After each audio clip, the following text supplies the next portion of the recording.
Dublin, and that means it's time for us to start this evening's proceedings. Let's move forward with the Pledge of Allegiance.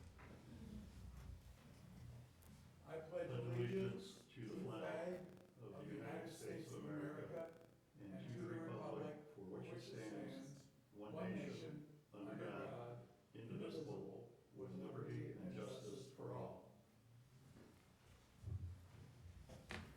Next item here is approval of the agenda. Does anybody have any suggested changes to the agenda? Yes, sir, Mr. Chair. Being the first meeting of the year, we need to add an action item in here for election of officers. And where would you like to add it?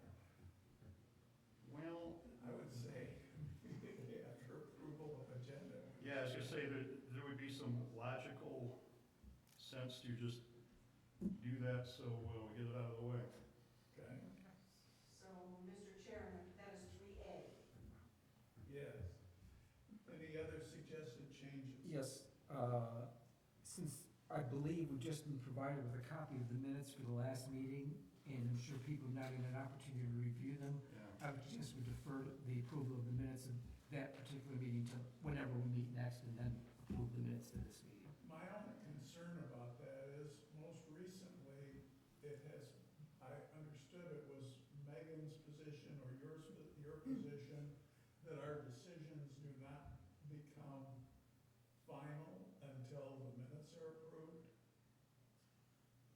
That is my understanding also, and that would possibly prevent the applicant who sought the variance last month From from being being able able to to- apply for zoning permits, but it's also my understanding that they're not anywhere near that point in the process. And we have also been able to work with Chelsea Area Construction and figure out an arrangement that we could still get something done if we needed to. Okay, So well, and that point of when do our actions become final or reliable, something I'd like to talk about when we get down to concerns of members of but in any event, you're telling us it's not a problem if, I would say it's not a problem. okay? Or, because I share that concern, would we maybe balance both of those if we kicked the approval of minutes down to one of the last items, and even if it meant we took a 5-minute pause or something so we could read through them, but yeah, I share Peter's concern. It does put us in a tough spot if we are supposed to approve minutes and we're just looking at them for the first time. Does it look like we are going to have a meeting in February, or does it look like we're not going to be having a meeting in February? It looks like we're probably not going to be having a meeting in February, but I will confirm that at the end of this week. Well, then, by all means, I endorse the program of moving it to the end of the agenda and getting it done. Is everybody good with that? Why don't we move approvals, somebody move approval of the amended agenda as discussed? So moved. Second. All those in favor? Aye. Aye. So who made the motion? Marty? Marty? And Peter seconded it? Yes. And it passed. So that moves us on to public comment on non-agenda items. Would either of you like to Mr. discuss? Mr. Chair, Sorry. did you create 3A, which was election of officers? Oh, and then passed right over? Yeah. Fair enough. It's time for election of officers. Who wants to be it? Mr. Chair, unless the incumbents have an issue with it, I move that we maintain Brooke as chair, Beth as vice chair, and Peter as secretary. I support that. We don't Second. have I don't have a problem. Do you have a problem? Peter, you good? Unless someone else is dying to be secretary, I'm happy to step aside if I'm stepping on anyone's ambition. All right, then, let's have a motion to make a motion to approve the slate as proposed. Support? All those in favor? Aye. Opposed? It passed unanimously. That's so gratifying. Okay, now that I can ignore my notes on here, we're ready for public comment on non-agenda items. I assume you folks want to talk about something on the agenda. So we'll move on to action items. The first item is 23 ZBA 006. It's Cornman Farms, and we need to talk about conflict of interest, ex parte contact. Do we have any to disclose here? Not me. Not me. Seeing none, I think we're ready for staff presentation. Okay, so if it's okay with all of you, I'm just gonna kind of go through this as it is in the packet, and we'll just kind of go bit by bit. So the first bit is the variance application. This was the same one that was provided last time. It is, we're gonna note that it has been amended. They're not asking exactly for what's on this application, but this is the original copy of the variance application form. I also included a memo noting what the changes are for the amended application. We had some discussions after the last meeting on December 5th, and the applicant has chosen to reduce the proposed maximum building coverage to 19,450 square feet, which equates to 2% building coverage.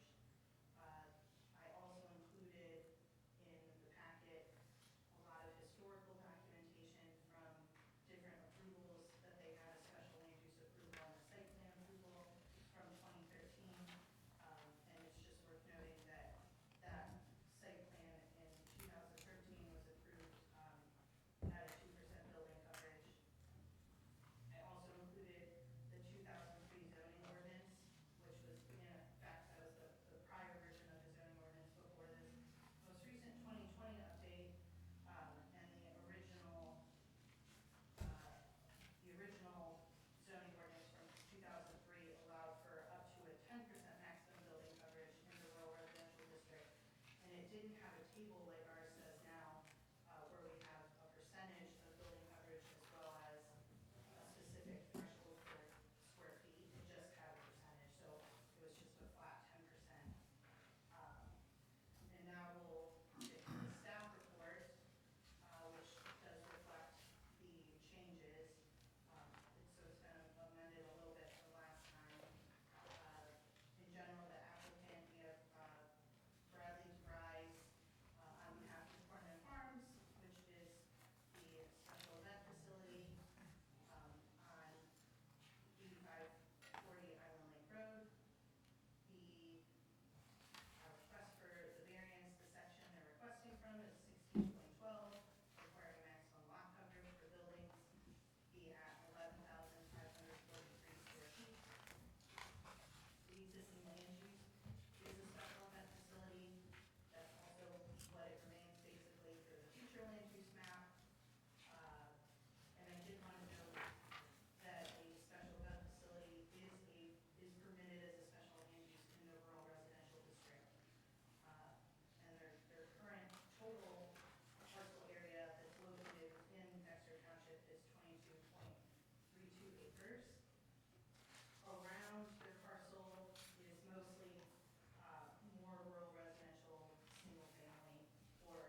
12 of the zoning ordinance requires a maximum lot coverage of 11,543 square feet for any total lot area over 5 acres. The applicant is requesting a variance from the maximum building coverage to allow a total building coverage of 19,450.50 square feet. The percentage of total building coverage would be 2%. Do want to point out there exists a non-conformity. They are currently legally non-conforming at 13,814 square feet of building coverage. And then I have that previously approved site plan with 2% coverage from 2013. There was a letter included from Bradley DeVries, kind of summarizing a lot of what I've said. He wrote this after the December 5th meeting. Then I have included the section of the old 2003 ordinance for the rural residential district. There is all of the site plan, special land use information that they applied for in 2013. You can see the resolution for that as well, comments from the applicant, from staff at the time, from the fire department, from all interested parties.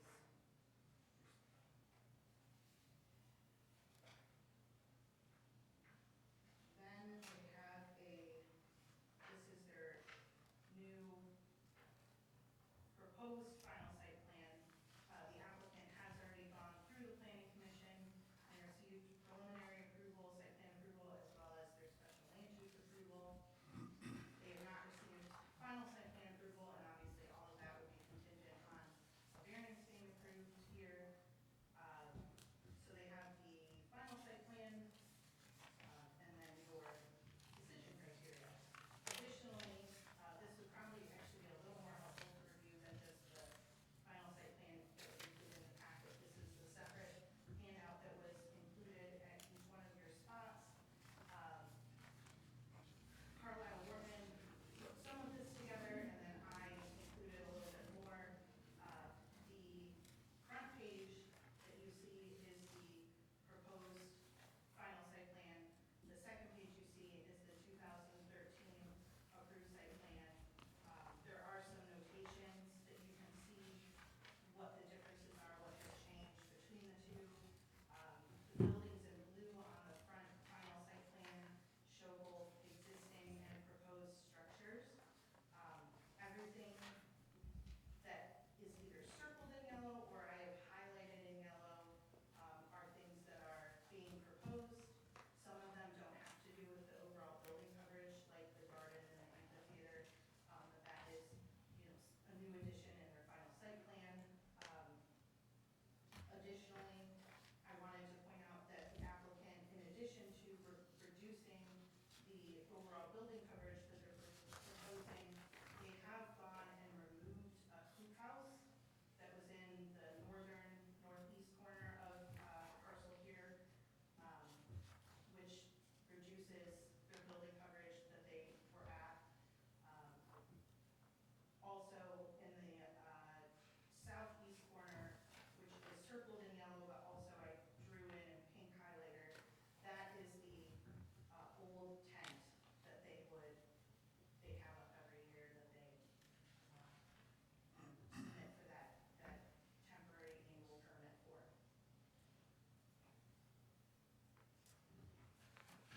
And if you have any other questions for me? Any questions for I Ed? have some, but someone else wants to go first. But by all means, begin, Peter. 2% of lot coverage would yield how much of how many square feet would that be? That they It's could- the 19,450.5. And you said on a couple of occasions here that the original site plan approved up to 2%. Correct. Did the site plan approve that, or is that what the zoning ordinance provided for at the time that the site plan was approved? That was what the site plan provided. The zoning ordinance at the time was you could have built up to 10% without needing any kind of a variance. Okay. Have you, I have a bit of a procedural question, because we're now being asked to approve a variance that's different than the plan that went before the planning commission, albeit I understand it's of lesser density. Is that, are we able to do that? You are. Those two things, the site plan approval and this variance request exist completely independent of one another. So we could approve a variance for a property where there's no site plan that would allow it to be built? Correct. Okay. Yep. And they would still have to go through the site plan approval process. They would still have to meet all the other criteria. And, you know, they would be able to include a variance that they had already received in that site plan approval at the time. So they, while independent of one another, they still both have to be completed prior to the, you know, like a zoning permit, for instance, being, and to start construction. And I have one more question, and that is, did you look for or find anything that indicates when the Board of Supervisors approved the most recent zoning ordinance, which we're applying here, whether there was any discussion or action or any information as to why this sort of, I don't know if discrepancy is the right word, or variation, or how it happened that they created what's before us now? Or is it just in a draft and got approved as far as you know? So we tried a little bit to go and look. There wasn't anything of significance that we were able to find, and the reality is we're probably not going to Okay. know. You know, there's a couple of ways that it could have gotten changed. Most of the time, planning consultants, firms, when they come in with a zoning ordinance, complete overhaul, like they did here, usually start with like a draft that they then tweak Yes. towards individual communities. That could have been something that was just in their draft and it never got updated. It could have been because of private conversations amongst staff or the board or the consultants, you know. Unfortunately, because everybody in the planning department doesn't have this historical knowledge, we weren't around at the time, there's not really any way for us to know conclusively. So to the extent we have any knowledge, all we know is really what the text of the ordinance says. That's all that we got. Yeah. Okay. Thank you. Appreciate it. How many other properties are there that would fall into the same category that this property falls into? It's a rural residential property, there's a special use on it. Specifically, I think it's called out as a special event facility. How many other properties do we have like that in Dexter Township, do you know? How many of this size or how many special event facilities? Special event facilities. This is the only one to my knowledge. And then my other question is, how many rural residential properties are greater than 22 acres or similar in size to this that aren't agricultural properties? Probably none, or maybe one or two. It would Just be small very handful. limited, yeah. So the, It's more than that. There are some pretty big parcels that are zoned RR for whatever reason. And not agricultural. Yeah, Yeah, that would be something, we could run that analysis. We would need, you know, yeah. probably somebody from Carlisle Wortman who has access to different GIS databases to do it. Otherwise, you know, just looking at a zoning map, we could give our best guess of how many there. I haven't personally, in the few months I've been here, run across any. I looked at the zoning map earlier, but I didn't see it overlaid with the properties. That's why I was asking if anybody knew that. yeah, if you take a look at that with the They don't have parcel that. lines, there are a lot of those that are 20 acres plus. Okay. But none of these have special event facilities on them. There's no special, okay.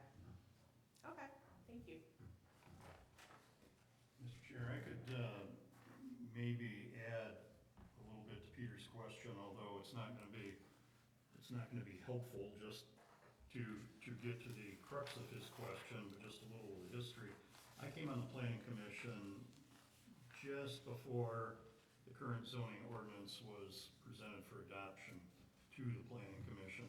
My understanding is that in the 7 or so years preceding that, it had gone from the planning commission for some period of time to even the township board for some period of time, back to the planning commission, and as Ashley said at the end, or kind of alluded to at the end, a consultant came in and kind of tied all this together. I have not been able to find any history that says that this was a conscious decision based on a conversation that, oh, this is something that needed to be fixed. And I guess I'd further add to that, in the next planning commission meeting, the end of this month, there will be a public hearing. That lot coverage, according to the table for RR and residential uses in ag and whatever else they hadn't said, will be addressed. It would not be proper for me to even speculate as to what the planning commission is going to do with that, but the township does recognize that there's something that has changed here that does not seem to perhaps support the township's stated goals, that this restriction just is there, not that there was a goal that it's there, perhaps. I can't say that for an absolute.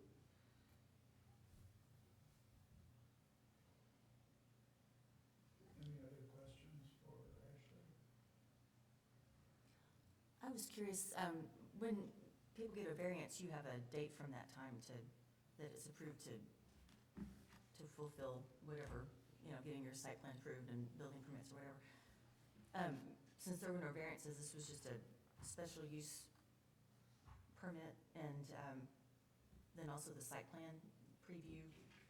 Was there no date for when they had to complete any of this or get started on it, or? Are you talking about the 2013 Mhm. site plan? Sorry. Yeah, to my knowledge, it looks like they completed most, if not all, of the work that they were originally approved for in 2013. That was kind of why we did, this part, so you could see. I know it's a little hard to see because it's so small, but you can see there are some existing buildings already. Even in 2013, there were some existing buildings on the east side. And so a lot of what it looked like they were asking for in 2013 was, impervious surface things like parking, and it looks like they have that relocated barn and terrace, and then they do identify the tent area. It does note on here also that there's like a detention or retention pond that doesn't appear on the 2013 plan, that does appear on the current final proposed site plan, but that actually was on a later page. It just didn't show up on this page. Any other questions? So, right now they're at 13,814 square feet? Correct. And is that after taking out the hoop house, or is that, That's after taking out the hoop house, okay, subtracting out. And the hoop house was, 3,692. I was gonna say, it was 3,000 some odd square feet. They're looking for approval up to 19,000, right? Correct. Not So 13,000, they're looking for approval up to 19,000. that is Right. correct, yeah. They're, as a buffer for proposed future improvement. Also, in case anybody is interested, the commercial tent that they have, I measured it out, is roughly 4,800 square feet. So that's how they operate now is having that tent up, and then applying for the permit every year. So Ashley,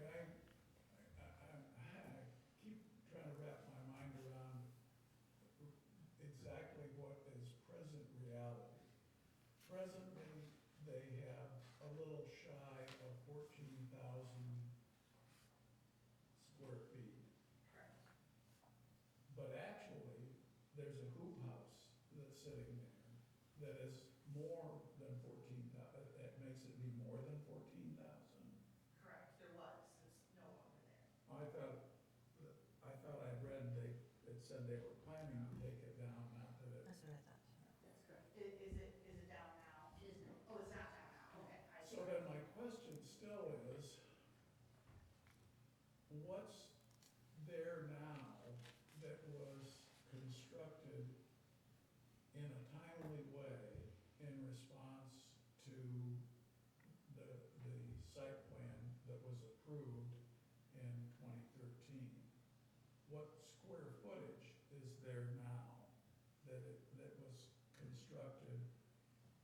You had mentioned to me once before that there is a time frame within which you need to act on your site plan in order to meet its requirements. And are you able to tell us what square footage ended up being put in place based on the 2013 site plan before the ordinance changed in 2000? Sorry, 2020. Right, so that would be everything that's currently existing on the property, so it'd be the 13,000 plus the almost 4,000 for the hoop house. I don't know what was there prior to the 2013 site plan. So I guess I don't know what changed from prior to 2013 to this current site plan, which I think would probably answer a little bit of the question. But to my knowledge and to Megan's knowledge and the staff at Carlisle Wortman, this was, like I said, this is kind of what they put together to show at least what was being proposed different from 2013 to the current. But I guess what I'm trying to figure out, and maybe it's not possible, or maybe I'm not understanding the framework well. If there's nearly 14,000 square feet, and then there's another 4,000 square feet that was constructed before 2020, 2020, was all of that, did all of that become grandfathered or pre-existing on the adoption of the new ordinance? So, yes and no is the answer. Okay. Any structure We're that's. getting to the bottom of it. Exactly. Hopefully that was a clear answer. Anything that was built as a result of that 2013 approval is considered legally non-conforming or grandfathered. If they want to build anything new, even if it's within that original approved threshold, that would not be Okay, allowed all right. because of the current ordinance. Okay, so, and that means that the 4,000 square foot hoop house, which they plan to take down, other than our goodwill, doesn't get them any particular claim to build something else instead of the 4,000. No, not, Okay. not in the way that you're asking. And then my next question is, do you know what criteria have been used to approve the tent? And could they just continue to get that tent every year using those same criteria forever and ever and ever? So I asked Megan, actually this morning, that question. She said that approval of the tent was part of their special land use approval, and they could get that in basically in perpetuity. And I do have like a copy of one of the zoning permits that they apply for annually. That said, And it just shows, and they get inspected by the fire department and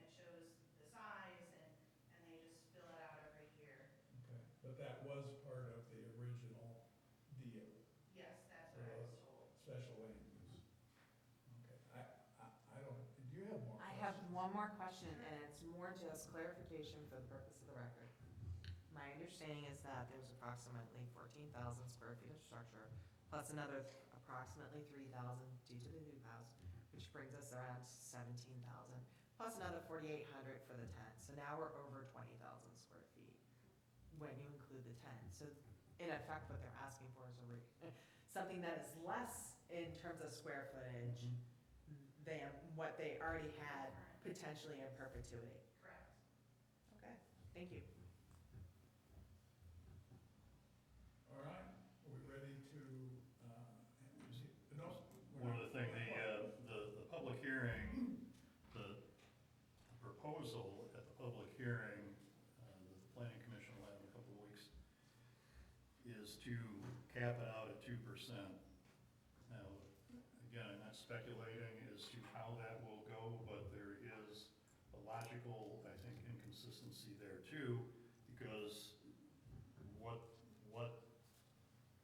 staff will put in front of us is 5 acres, you get 5.3%, 5.0 acres, maximum 5.3%, and then greater than 5 acres, 2%. So we're gonna be back in the guy with the shed that wants a roof that high, but because it was exactly 2 acres or whatever, or 2.01 acres instead of 2 acres. So I don't know if that's gonna get resolved all in one move. But the fact that the applicant is willing to cap theirs at 2%, I think makes whatever goes on at the planning commission probably a non-issue for whatever the future coverage is under the proposal in front of us. Okay, any other questions for Ashley? Now we're ready to hear from the applicant.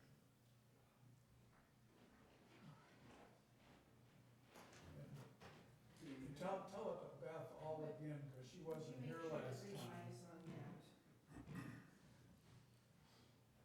Good evening, Bradley DeVries, Slow Tide Studio Architects. Tabitha Mason from Man Farms. Well, thank you, Ashley, for the staff presentation, and thank you for reviewing and all the questions. If you want us to kind of present the whole thing, or kind of just jump in and clarify where we're at right now? Did you watch the video? I didn't get to watch the video, but I did go through bit by bit the last site plan and everything. You know, I was ready to go. Didn't want to sneeze all over you people. Take off as though we all know everything. Okay. Yeah. So just a few clarifications from, what has been discussed thus far. So the original ordinance that was in effect at the time of the original site plan approval, which Ashley mentioned, was the 2003 edition, and then the new edition came into effect in 2020, so roughly 7 years after that original approval. And as we kind of discussed ad nauseum, we went from, for rural residential, we went from a 10% lot coverage to a now 11,543. Excuse me if those numbers are a little bit off, but for the size of our lot, that is approximately like 1.1%.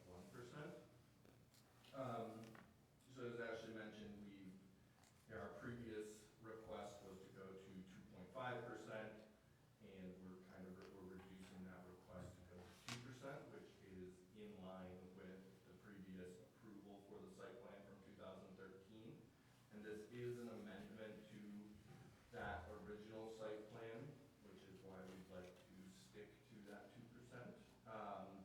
And as Ashley discussed, if this had been proposed in 2019, we could have gone to that 2.5 or even further, gone to that 10%, but this ordinance got changed out from underneath us. And then in terms of the original site plan and what was approved and what was constructed, everything that was part of the original site plan, which included the detention pond, the relocated and renovated barn, the goat barn, the hoop house, all of that was constructed and completed in 2014. So all of that fit within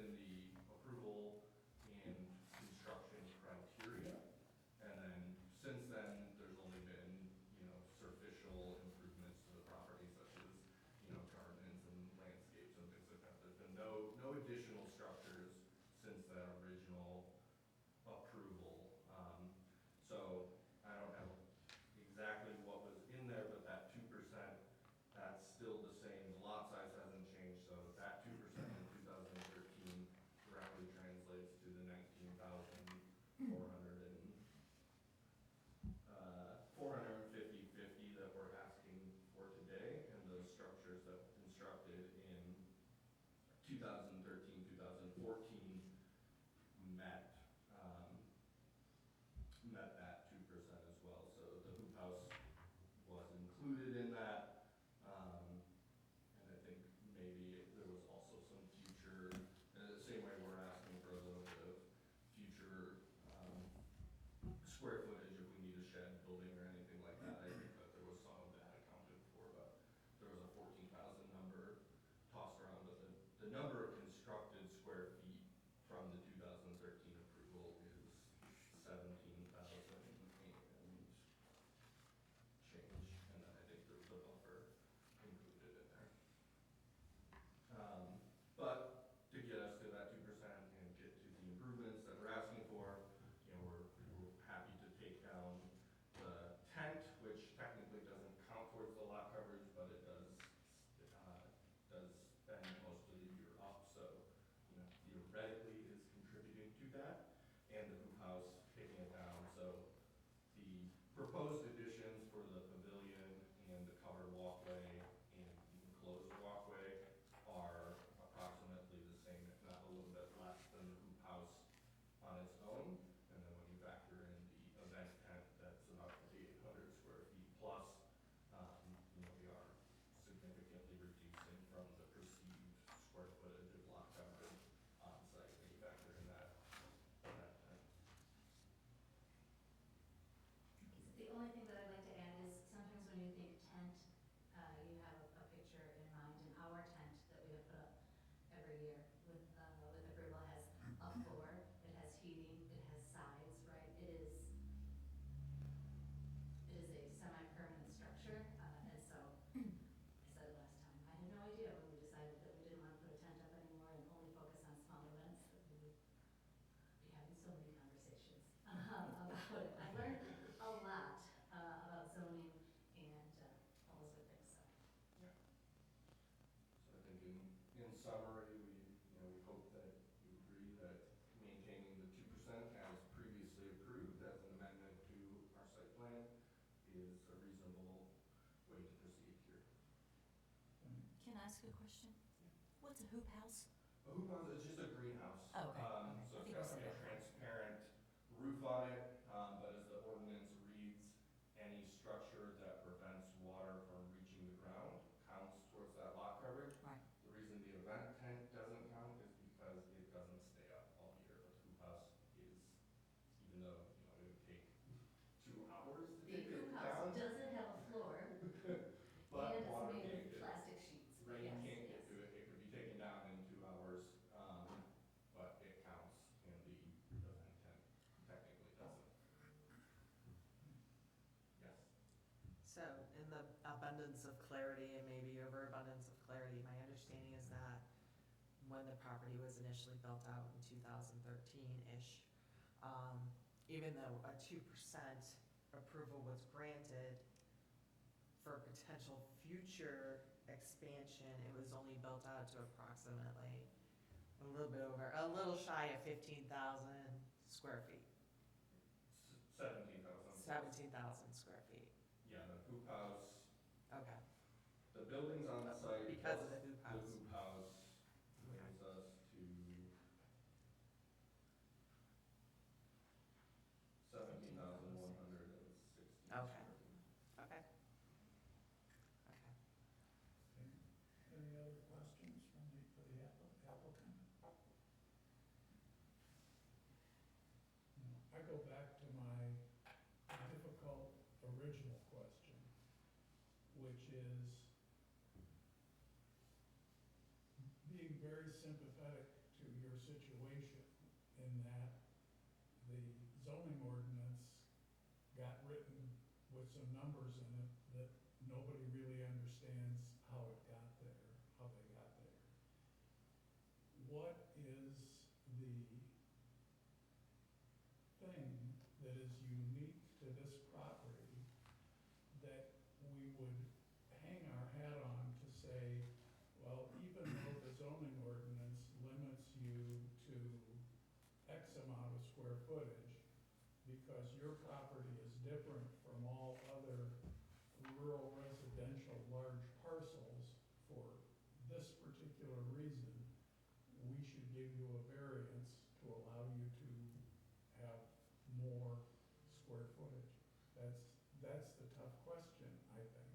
And Mr. Chair, before anybody responds to that, could we review the definition? So this all really turns on practical difficulty, which is what the chair is describing, the uniqueness. And in the zoning ordinance, practical difficulty is defined as special or unique conditions that are peculiar to a lot that cause compliance with the standards of this ordinance to deprive the property owner of substantial rights similar to those enjoyed by other lots in the same zoning district.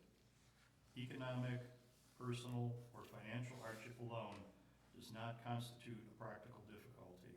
Additionally, inconvenience, aesthetic considerations, personal preferences, or neighbors' opinions are not considered a practical difficulty. And that's my question for you, is what should we look to in your application to say, well, this is a practical difficulty? And by way of example, we have lots in other zoning districts where the lot is really strangely shaped. And people will come to us and say, well, I know it says that I have to be this far off of every side, but look at my lot. There's no way that I could fit a house on this lot if I have to be that distance from every one of the, so fit your argument into that type of criteria, because that's what we're supposed to be looking at, I believe. I mean, to me, the simplest response to that is if Cortland Farms wants to continue to operate exactly as they are today to meet the ordinance, they would have to demolish buildings that are a part of their operation. Well, I think your existing buildings are prior non-conforming uses. They're approved. So we're not talking about making you demolish anything. You have come in and said, well, we don't like this one building. It's big and it doesn't have a floor and it's got plastic over it. And we'd like to replace it with another building. And that, of course, then loses you your prior non-conforming use claim for the hoop house. Okay, I mean, I think then, in that case, I mean, the project was approved at 2%, which is what we're currently asking for. We're asking to reconfigure what that 2% is, but the ordinance inadvertently was changed out from under without consideration for previous approvals and what that might affect, and has rendered what would be a simple request a complicated one at this point. Okay, thank you. Any other questions for the applicant? Thank you. As we, I don't know if this is a question for Ashley or if it's for discussion amongst ourselves, but, well, let me start with, I guess, the list of things that bothers me about this. The uniqueness in this situation is not actually related to a physical characteristic. And I think that's where we got hung up last time. How do we get beyond the definition of practical difficulty? And the first one that jumps out at me really is that because they are in RR zoning, they're effectively being penalized because the chart in the current zoning ordinance would not apply to them if they, unless they were a residential use in ag zoning or because they're in RR. And the fact is, if they were agricultural zoning, which is the zoning of some of the surrounding properties, they are not a residential use, so they wouldn't even be here before us. That doesn't help because it is RR zoning, whether it ought to be or not. There's also the point that's been brought up several times tonight about the 2003 zoning ordinance permitted what they're asking for and more. Just logically, and Beth hit on this, it makes no sense to me that we are even here discussing, oh, I want to put up a permanent building that is smaller than the temporary building or temporary buildings, temporary structures. We don't call them buildings, they'd be structures. And then as part of the original presentation last time, what they're really seeking is a less intense use of that property, which just logically would seem like that would be a good thing. But we are stuck. I haven't yet figured out how to take one of these issues and define it as the practical, or put it in the context of decision criteria number 2, the practical difficulty is due to some physical condition peculiar to the property involved. It's, I think every one of the large properties in the township that's zoned rural residential is similarly burdened by what appears to me to be an error in the zoning ordinance, yeah. which can only be corrected by correcting the zoning ordinance. I probably shouldn't agree too quickly an error in the zoning ordinance, but it is certainly a peculiarity that was, I think, not foreseen. Zoning ordinance as written affects almost nobody, and then we come up with a situation where, well, it affects Cornman Farms in a major way, and it makes no sense to me. Well, and it would similarly affect anybody else with a large Yeah. rural residential property that wished to put more structures on their property. Yes, sir. Couple of things. To the extent they have any uniqueness, it's not related to the property, it's related to their use of the property. And that doesn't meet the criteria of the ordinance. Secondly, the ordinance is written, is presumed to be valid and reasonable. We might sit here now and say, it's irrational, it's unfair, whatever. But maybe the board thought, we only want this amount of structure on a property, this square footage on a property, no matter how big the property is. We just don't want big buildings on the property. So there's a rational reason for it. I'm not saying they adopted it for that reason, I'm not saying they thought about it for that reason. But an argument could be made that that's reasonable. It's not for us to go behind the ordinance. That's my view of it. There's nothing unique about this property. Their uniqueness is their use of the property. So what I was, I'm sorry. Oh, no, go ahead, Marty. What I was wondering, and it becomes perhaps the question for Ashley, is that if under the approval in, whatever, 2013, they were granted, or it was allowed that they could have a maximum of 2% lot coverage, and I don't think there's much differentiation in the new or old zoning or current or old zoning ordinance. It doesn't have to be bricks and mortar with footings, it is a structure. The structure can be the hoop house, the structure can be the tent, the structure can be the barn, the structure can be the new building that's being proposed. And I realized that when it came to planning commission, we were notified that, yep, it's gonna come here, and it's still gonna need ZBA approval for, all the reasons that are before us tonight. I'm questioning that. Why,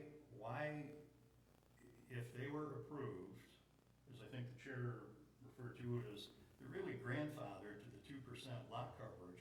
They're only, No, I didn't say that. I would only say grandfathered to the extent of structures that were constructed in response to Okay. the 2013 site plan.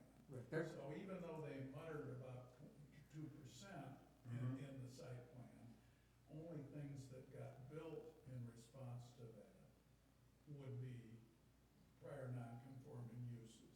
Right. So that's less than the 19, that I think gets them up to someplace between 17 and 18 perhaps, okay. the hoop house and the other things. Well, I'm having a hard time differentiating between why does it matter if it's the permanent structure or the tent, which there already were provisions for, I guess, an annual permit from the township in perpetuity. Why, I'm not saying I'm thinking about this right, but my thought process is, if that is right, why are they here? Why is that not just administratively, oh yeah, the condition is you're not gonna have the tent anymore, you're gonna put up a building that is no bigger than the tent. You're not going to exceed what you were approved for in whatever, 2013. Why is that not just an administrative step? Can I argue? Sure. Because Marty, they're not planning to recreate the tent either. They're not saying, well, you know, that tent was, you know, we put it up and take it down every year, and we did it as a tent, because that way we could say it's a tent and it's not a permanent structure. But they're not saying what we'd like now to do, and what the current planning commission has approved us for, is a nice 4,800 square foot rectangle where the tent was. We want to take that tent out of the equation and build something else someplace else, and that's why it's not a prior non-conforming use. But they are not changing the 2% maximum for which they were approved. In fact, this will be less than that. And I don't think there's much differentiation between permanent or temporary structures. The structure that's sorry, I'll stop. No, no, well, something I did miss was the actual language of the approval from 2013. Because if the language of the approval said you have a buffer of up to 2% for future expansion, I don't see how it changes, even the zoning ordinance would affect that. And maybe I'm wrong, because they were granted that. Once we granted variance today, listen to me, Brooke, once we granted variance today, I can't come to your house tomorrow and say, you can't have that anymore because the zoning ordinance Their changed. site plan was not a variance. No, but it's the same idea, right? If either you are right or Marty is right, then the answer still does not lie with us. The answer lies with the ZA. Well, Approving or not approving. It still doesn't entitle them to the variance. and here's what really I'm gets me thinking they though. don't need a variance. That's, I mean, it's a ZA, Right. it's not anything Right. set. But what really kills me though, and not kills me literally, but what's frustrating to me is that the planning commission may permit up to 20,000 square feet total lot coverage on lots greater than 5 acres for an indoor riding arena with a full site plan. The planning commission can allow for that. Doesn't say that the zoning board can permit it. Well, you gotta wonder how much that zoning ordinance cost the township. I know. I'm sorry. So, my question still is, what was written when the site plan was approved and it was allowed under the ordinance previously? Did it say it was for a buffer? And then maybe that question is bigger than the school. Maybe that is an issue, but I don't go back and, you're right. I Site think the plan question versus is smaller variance are than two this different board. things. I think it I can be agree. dealt with administratively. But I don't go back and I And I don't mean don't. administratively as, you know, lesser than. Variance. You know what? I can answer some of these questions if you like. Can I just say one more thing to Burke? Sure. Burke, you always say, if I remember correctly, in the situation where we grant a variance of, say, like a 5-foot setback, you always, why are we here? The variance for a 5-foot setback has already been granted, even if we're changing how the structure might appear, right? I'm not saying it's right or wrong. Okay, sorry, Ashley, thank you. You're fine. So my response is also going to be just a presentation of facts and not my opinion on the request. So to explain to your question about the site plan that was approved in 2013, even though building coverage was notated and by default is a consideration of the site plan, they weren't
structures themselves, okay, so my theory is out the window. Right, what's grandfathered in is what was in place on 2020 when they changed the zoning ordinance. really That's what's trying here. grandfathered in. All right, thank you. Thank you, Ashley. So the real question is how quickly can the zoning, can the planning commission get this fixed? How many meetings do we need? We need a planning commission meeting and a two board township meetings? Yeah, yeah, it would be at least the planning commission meeting at the end of this month, and then if it gets passed on to the township, but Ashley, perhaps you know the answer to this. The requirement for the planning commission is to have a public hearing. How much leeway is there in changing, once it gets before the planning commission and somebody wants to, pick apart the wording, that final calculation, does that still comply with, okay, we had the public hearing, maybe nobody came, maybe nobody spoke, but can it then go to the township board, or if it gets changed in any significant way, does it have to go back for another, this new thing essentially goes to a public hearing with the planning commission and then to the board? So my understanding is it would not have to go again through a public hearing via the planning commission if something were changed. To meet, for instance, like state noticing requirements, I would have to look through the zoning ordinance to see if specifically here, there's a requirement that I'm Okay. not aware of, so I can't answer that question. And the township board needs a public hearing also, don't they? But they can do that and take action on it in the same When I meeting, spoke to can't they? Megan about the proposed text amendment, which Megan is who is completely in charge of, handles both text amendments and anything related to planning commission. She was saying that assuming it goes before the planning commission and things are approved, recommended for approval, and it goes to the board in February and the board votes to approve it, that we could have that change effective sometime towards the end of February, beginning of March, Mhm. was the timeline she gave me. All right, thank you. No, that doesn't seem to directly relate to our decision-making here, but now we have that done. Is there any other thoughts before we apply our criteria? Can I ask a question? Because the meeting was not posted online that I found anyway from last time. Was there anybody who had an argument as to why this is a practical difficulty? Why was what? Why is was it practical practical difficulty? No, I think that was where we got hung up, the situation did not see the fifth definition. And we adjourned in part to learn more about the history of how this evolved and to find out whether perchance in the record there were variances that might have been granted that, or building permits or something that would have given us more information. Or if the site plan said 2% in perpetuity? Well, I'm not sure if that would have a problem, but anyway. Well, if it did, we wouldn't even be here. I'm trying. So, Okay. are we ready to go through the Yeah. decision? Well, I don't wanna beat this thing, well, I guess by virtue of the fact that I said that, You are. I do wanna beat it Yeah. to death. So may I retract that? Okay. Where in the packet from the original approval, original site plan approval, do we really get into the details about what the structures were that were proposed? The structures that were proposed in 2013. Yeah, that would have been, perhaps on a print or something that we don't have, or, Yeah, a big print, we don't have a big print of but, that. but there was Is that not one. the one that I just brought in? That's for the. Oh, okay, right. That's for the last plans. time. That was Okay, the version. but we have somebody from the audience who wishes to speak to us. Just want to, so, I'm getting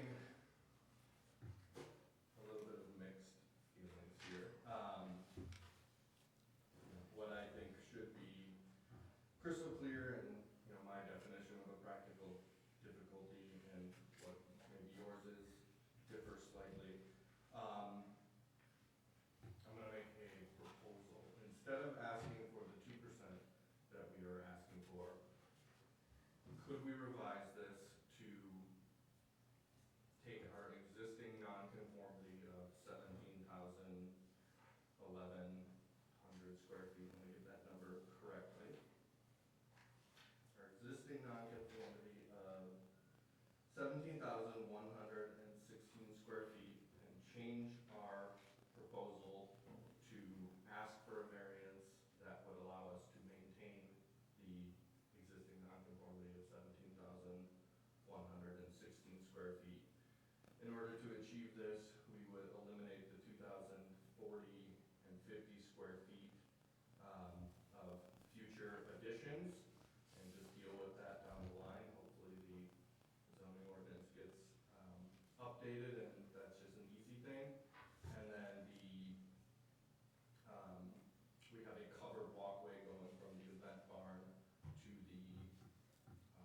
the parking area. I would change the square footage of that to make up the remaining 30 square feet that I would need to get back to the 17,116, which was, that is the existing square footage approved and constructed from 2013, and then we can proceed, and we're not asking for anything more than what we currently have. If your request was to construct a new structure where the current hoop building is of the exact same size as the current hoop building, that might be an argument that would be interesting. But what Why is that? your prior non-conforming use is the hoop building. What's to say it's the hoop building? Well, Why isn't it the event? Why isn't it any of the buildings? well, okay, it can be any of the buildings. In which case, I'd be more interested in the event tent or whatever you call it, the big tent that you're trying to But replace. the event tent isn't part of the prior non-conforming use. It's something that has been permitted on an annual basis based on some Right. deal that was made at the time. And all I'm asking for is to take the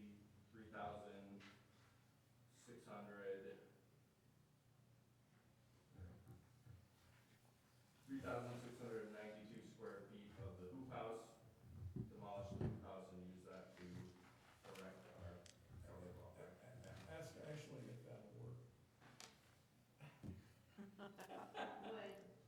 We would still need to seek the same variance, because it still is, the original approval is still tied to the site plan itself, not to the lot coverage. And the lot coverage isn't grandfathered, it's the site plan overall that's grandfathered, and we would still be above what The the current zoning requirement. ordinance. Right, and I'm still proposing to ask for a variance, but I'm Right. asking maybe for one that is more favorable, where we're not asking for anything additional from what we currently have. I think your first statement, when you got up here the second time, is very telling, and that is, you said you have a definition of practical difficulty that might be different than our definition of practical difficulty. We don't have a practical definition of a definition of that. The zoning ordinance has a definition of that, and that's what we apply. So it might be different than what yours is. It might even be irrational, and Yeah, but I think to the same point you made of a irregular shaped lot, and you say, you know, that's the perfect case for a variance, whereas we should change the ordinance. I would argue to the same point that why does the ordinance not get changed for the irregular lot? Because there are such ordinances that exist that can account for irregular lots.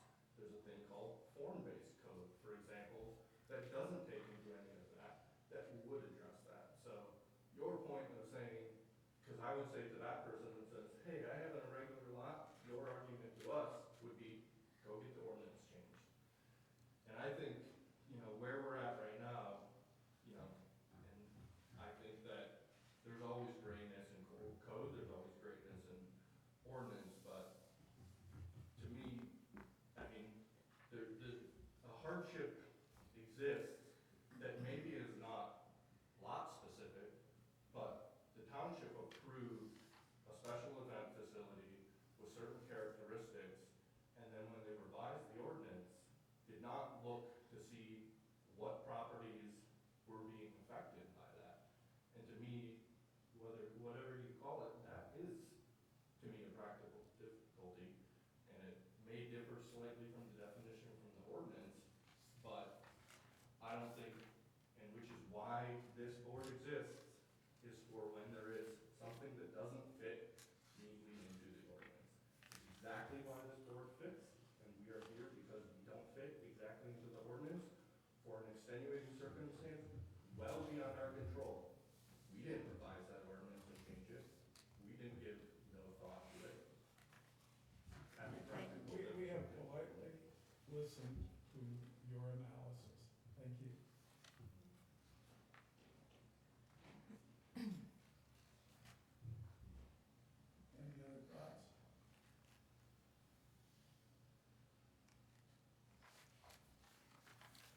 because of lot coverage.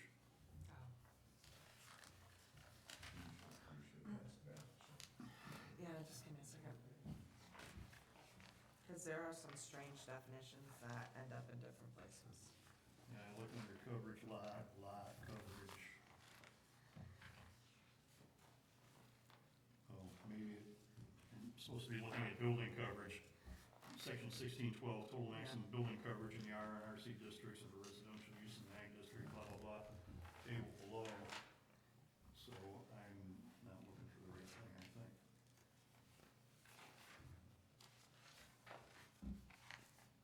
Would you mind if I get off my phone, because I can search the ordinance?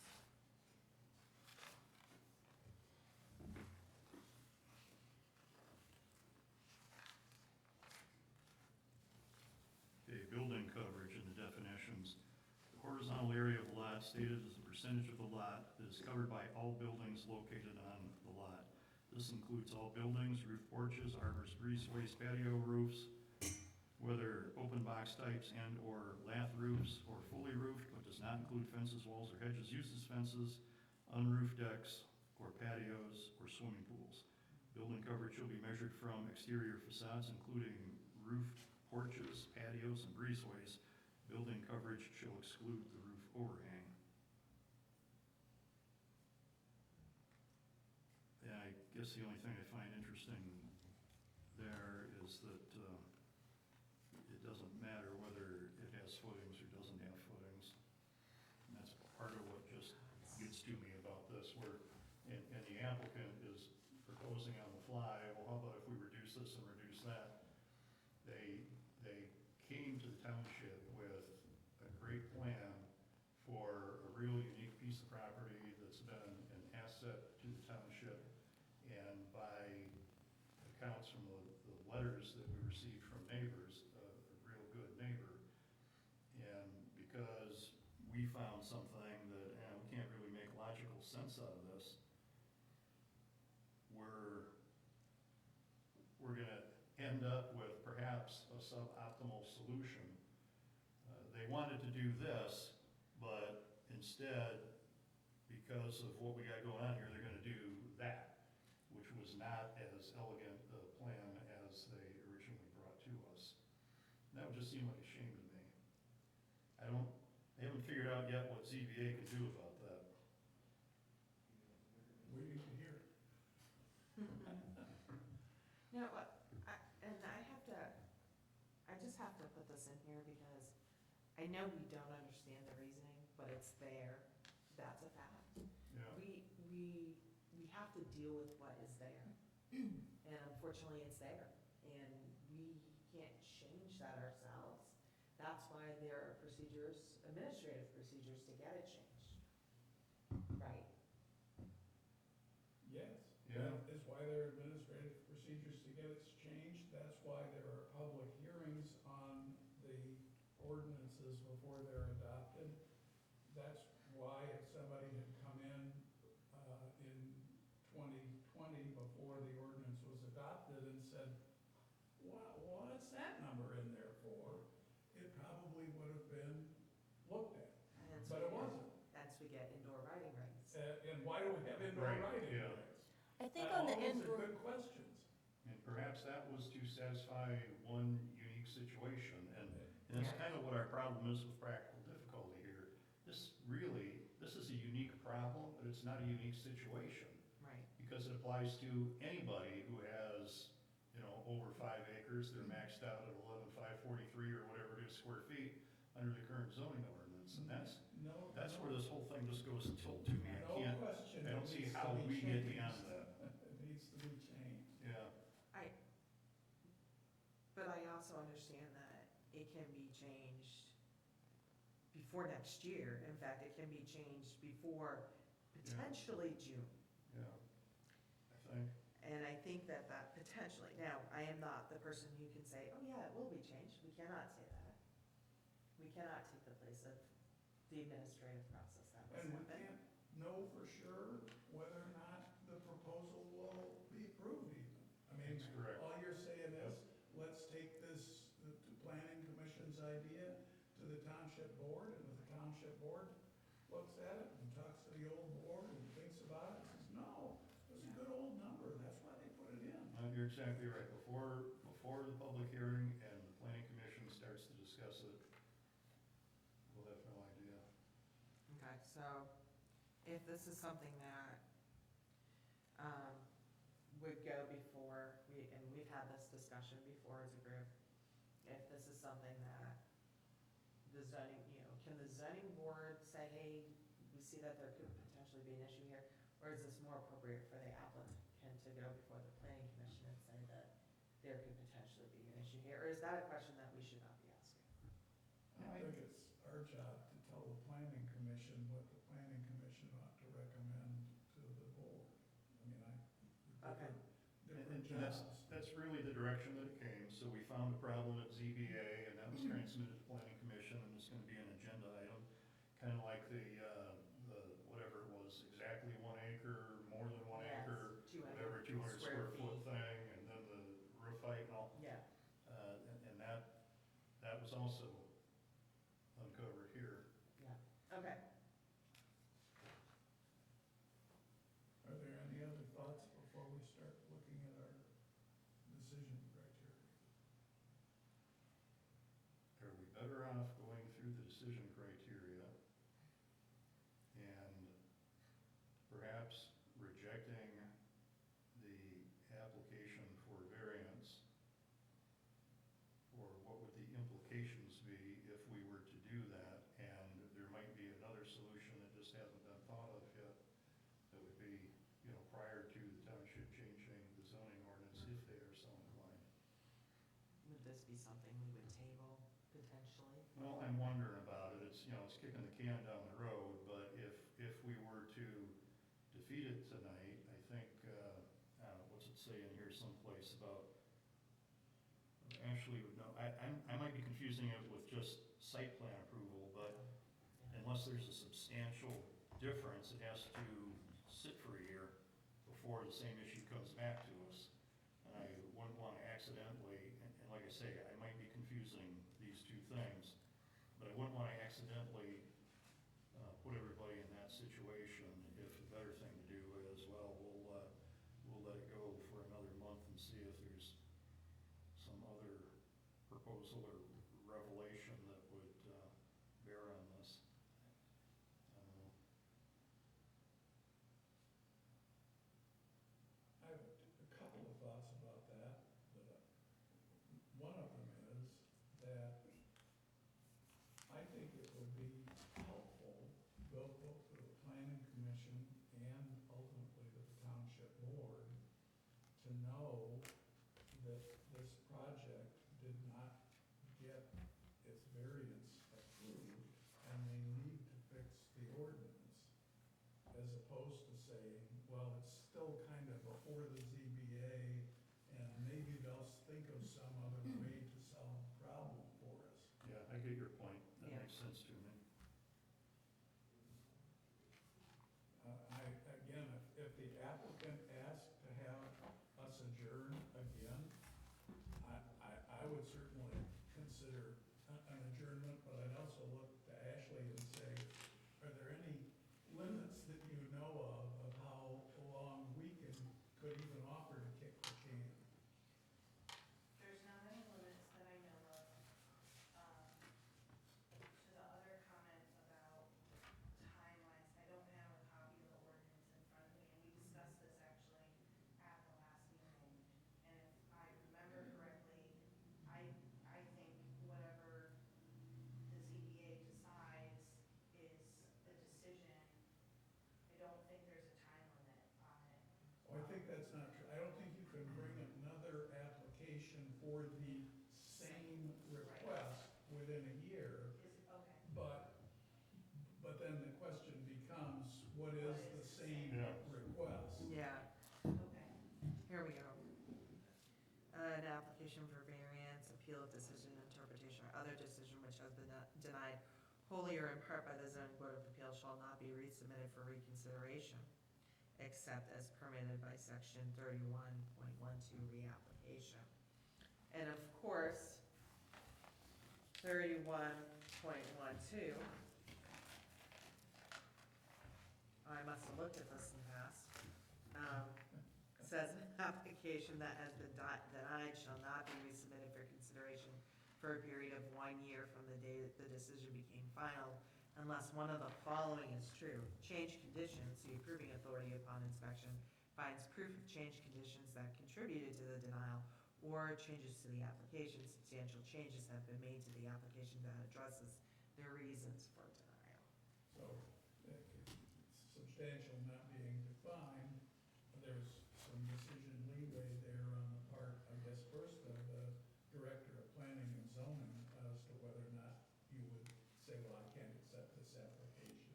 Or, I'm sorry, Megan would say, I can't accept this application. So, Right. Okay. Which could be appealed to us then, right? yes, Right. yes. Okay. Any other thoughts before we proceed? Do you want to suggest to the applicant that they would like to do anything different than have us decide? Well, it may in fact be a moot point, because if we can't find for the, in favor of the application under these conditions, by definition almost, whatever comes back next would be different. So maybe my concern has no validity, or the point that I raised is not actually a concern. My thought is that if they decided to go around again, they might ask for more. You know? Yeah. Why stop at 19 if you're gonna ask for another variance? And say, well, no, we'd like more. Doesn't that get to the issue amendment? So, We could get approved today and then we don't have to ask for more. true enough. True. All right. I propose that we go through the decision criteria. I second that proposal. Is that acceptable to the rest of the board? Yes. Okay. The decision criteria are as follows. 1, practical difficulty. 2906C1, does the requested variance meet the following standard? The strict application of the terms of this ordinance would constitute practical difficulty. Catherine? Based on the parameters that we have to function under currently, I would say no. Beth? Okay, I would say no, because as you previously mentioned, all of the properties that are rural residential district fall under the same guidelines in section 16.12. Marty? Yeah, agreed. The response is no. That'd be a no? Yep, I No. agree with Beth's No. analysis. And the chair votes no as well. 2, physical condition, 2906C2. Practical difficulty is due to some physical condition peculiar to the property involved. Catherine? No. Beth? No. Marty? No. Peter? No. The chair votes no as well. We've discussed this at length, and the practical difficulty is not specifically related to this property. Point of information, I guess.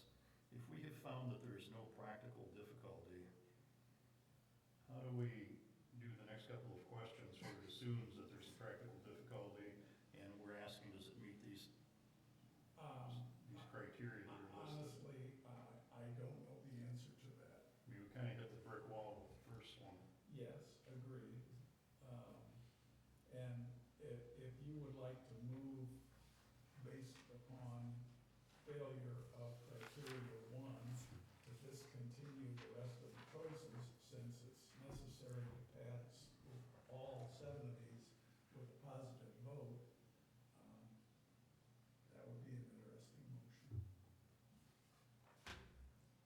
I think it makes sense, though, if we have found that there is no practical difficulty, the rest of the questions don't apply, and therefore, I would move that we skip questions 2 through 7. Okay? Is there a second for that motion? No. Maybe it makes sense just to go through these. I realize they create Okay. difficulties, but since there's no second. I will withdraw my motion. Okay. still a critical condition, aren't we? Number We three. did that, okay. Self-created, 2906C3, the practical difficulty is not self-created. Catherine? I'm stuck.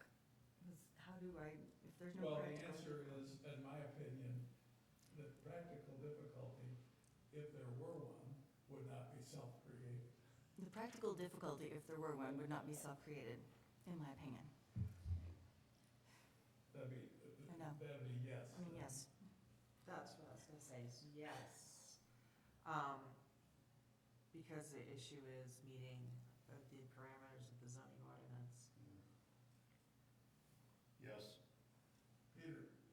Yes, with the caveat that that does not assume that we agree that there is a practical difficulty. Difficulty, and the chair votes yes as well. 4, reasonable amount necessary, 2906C4. The variance is a reasonable amount necessary to mitigate the practical difficulty. Catherine? In my opinion, I think that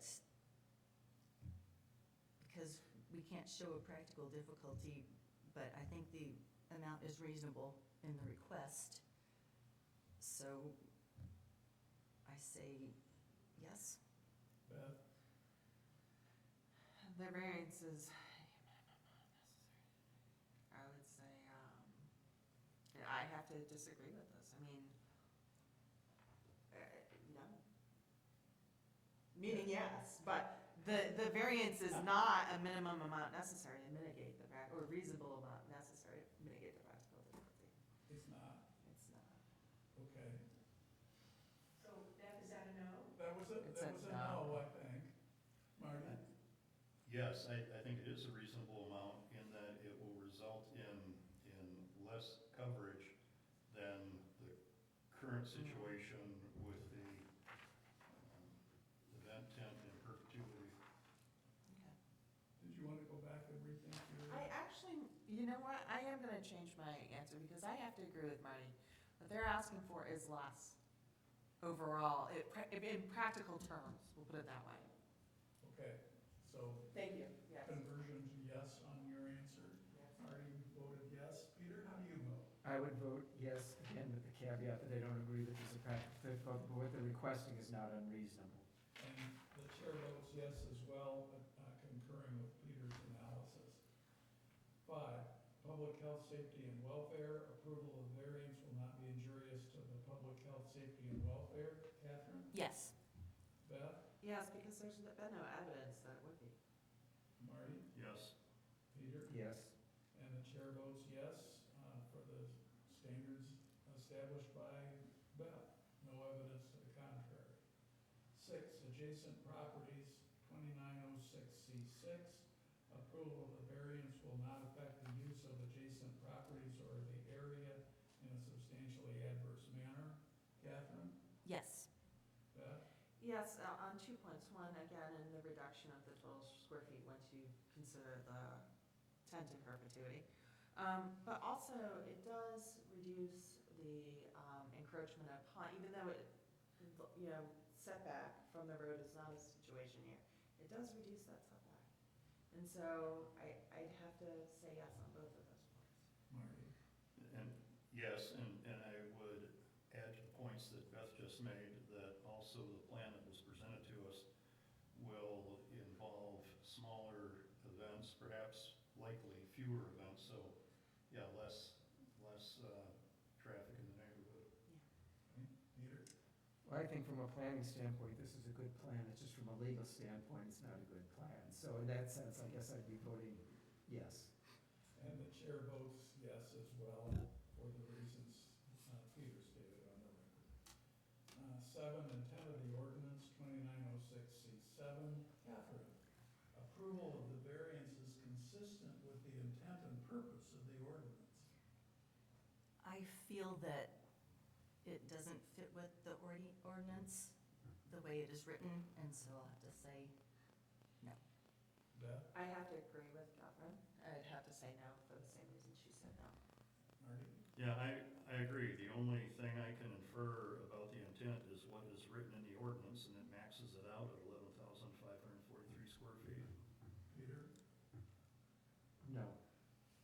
chair votes no as well.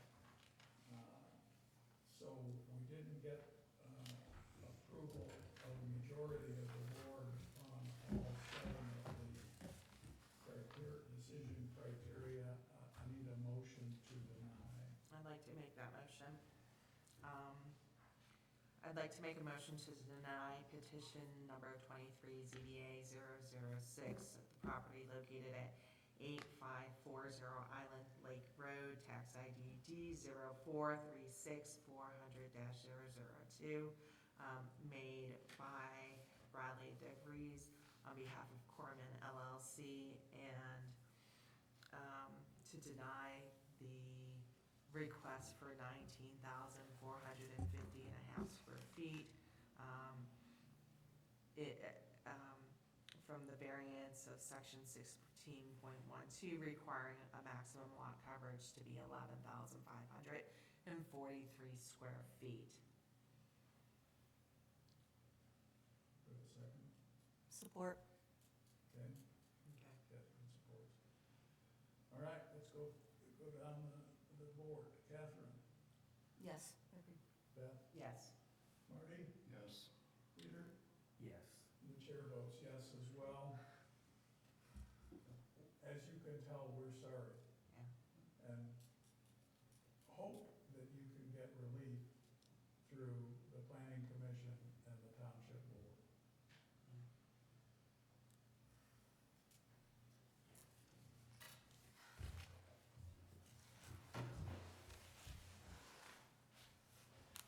The difficulty in law is always the between law and equity. Yeah. We really don't sit as a board of equities. No, this is awful. It's like stepping on a rusty nail. Yeah, it is. Well, I certainly hope they get their change made and they get the construction done. I hate to piss off good people, you know, that they're a good business, they're good. you Isn't know. that a son of a gun? Yeah, it really is. Yeah, everyone wants this. It's a good project.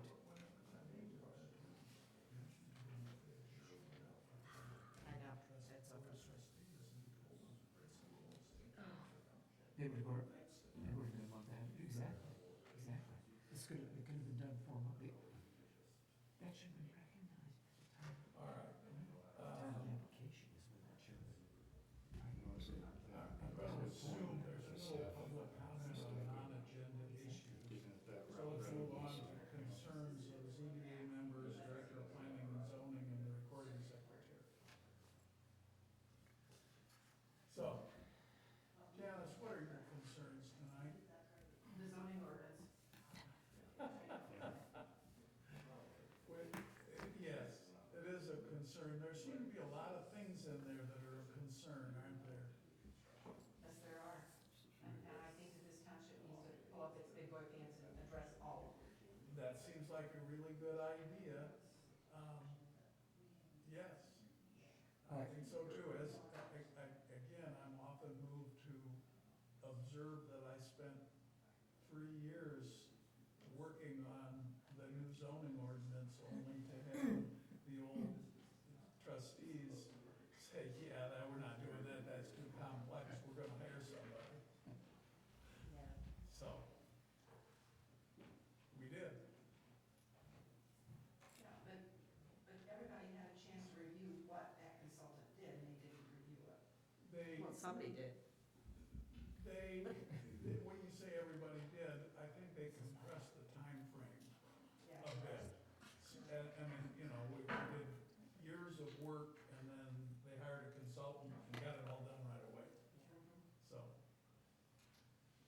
I'd just like to say, rightly or wrongly, I'm very glad to hear that everybody else struggled with this as much as I did, because I thought, I've had 2 concussions, there's something wrong with me, and that's not it. This was really difficult. And this is water, not vodka. Yeah. No, this is probably one of the most difficult, and It's awful. yeah, this is awful. They're good. Well, It's beautiful to drive by. it's awful, but it's easy. It's easy. I mean, We didn't make choice. It's not a hard call, it's just hard to make. So how do we, again, I'm just gonna bring this out there. I know that the applicant can go and petition from the planning commission. Is this gonna be something that we also say, hey, we want to write a letter to the, or no?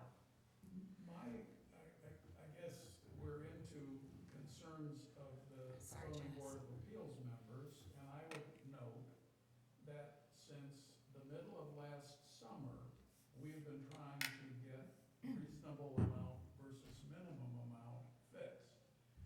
And something is not working in Denmark, because we're not able to, I'm hopeful that that what Cornman wants will move forward quickly, because everybody wants to be cognizant of a good member of the community that should get reasonable treatment.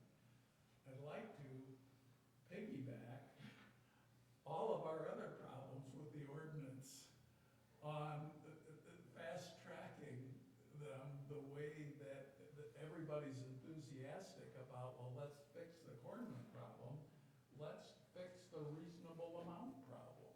Let's, That is also on the planning commission, as far as I know. I can show you, these were the two that Megan provided me drafts that went out, as part of the public hearing notice for the upcoming planning commission. wait, so after she gave us drafts that had one set of language, what did she say now? That's just the draft that I was provided. We were told if people have questions, that's gonna be. Damn it, no. I mean, this is really pissing me. Excuse me, turn off my mic. And I don't know. Do any of you have the email from Megan in which she said, yes, I think the standard ought to be the reasonable amount? Did you get that email? I don't remember But- off the top of my head. Well, I did, because I thought, okay. It's, the problem becomes, and it just creates a giant quagmire of what does minimum mean? And without additional, So, I mean, you could It's so litigate that subjective. all day long. I thought our It's issue was subjective, so though how are you that, gonna- that reasonable was gonna be taken out. And I thought the exchange, I thought this was a result of the exchange that you were having. So the public hearing is going to be on the definition, used to say reasonable, now it says minimum amount. Mhm. And But- that is exactly contrary to what Megan. Except she added the reasonable down here, so it will be minimum amount. The variance is the minimum amount necessary to reasonably mitigate the practical difficulty.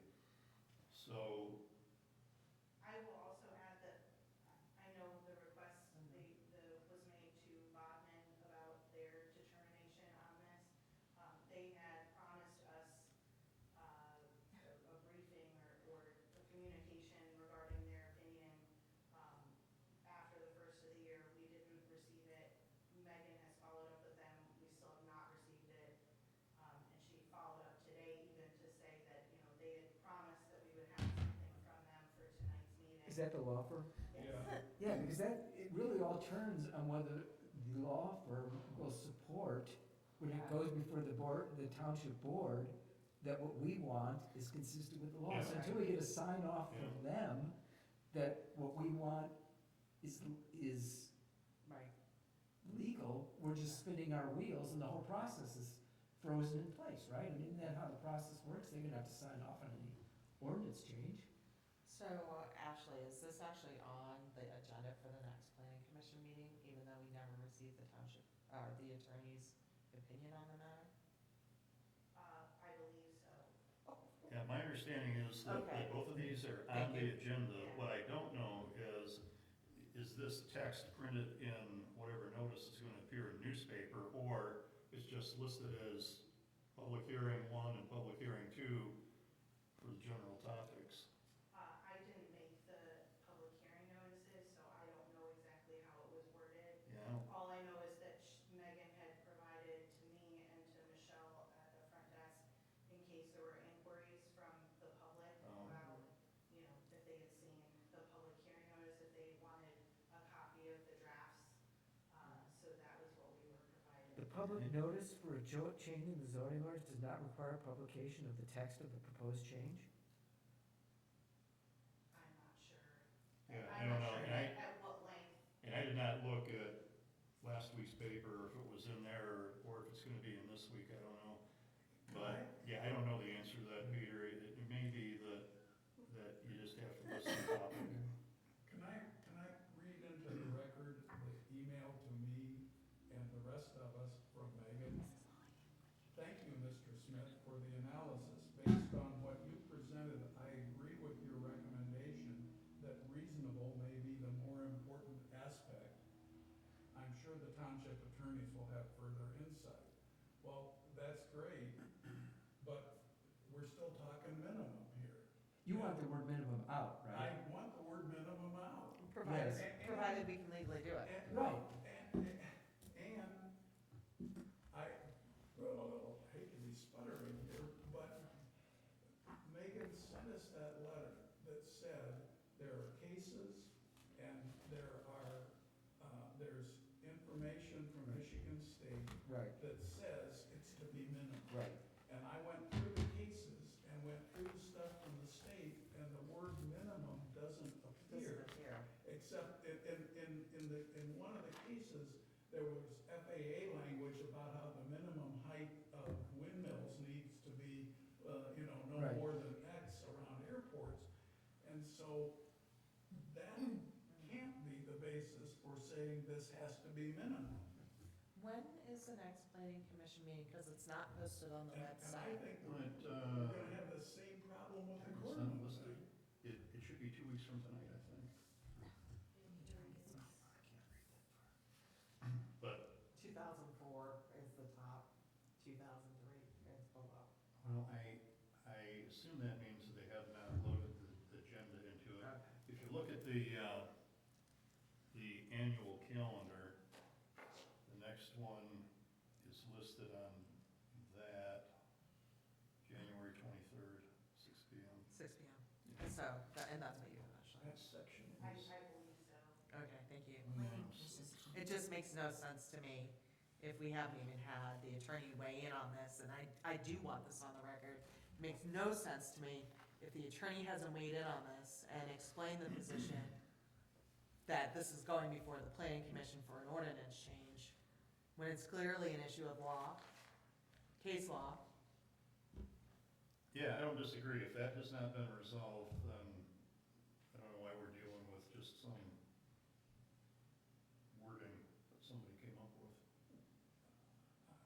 Yeah, well, I feel a little more strongly than that, in that presently, our director of planning and zoning told us that we had to say minimum.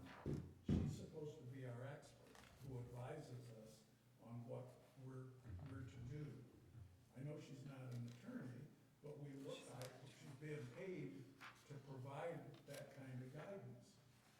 And when she says you gotta have minimum, and you show her your materials don't support a claim for minimum, and then she circulates a document that says, here's what we're gonna do, and says, I agree with you, reasonable is a better standard, and circulates a document that says minimum amount, blah, blah, blah, I don't understand. And I don't know why the township is, I appreciate the ZBA wanting to hear from our attorneys on this point, if it's a real point. But so far, we don't even have any information that anybody thinks that it has to be minimum. Because Megan has now reversed herself and said, yeah, reasonable will cut it for me. So then, now we're gonna, wait for another month to get an attorney opinion, when our director of planning and zoning has said, well, maybe, Well, reasonable. that should still, it sounds like that should still come before the planning commission meeting, that the attorney will get that turned around in the next week or so, I'm guessing.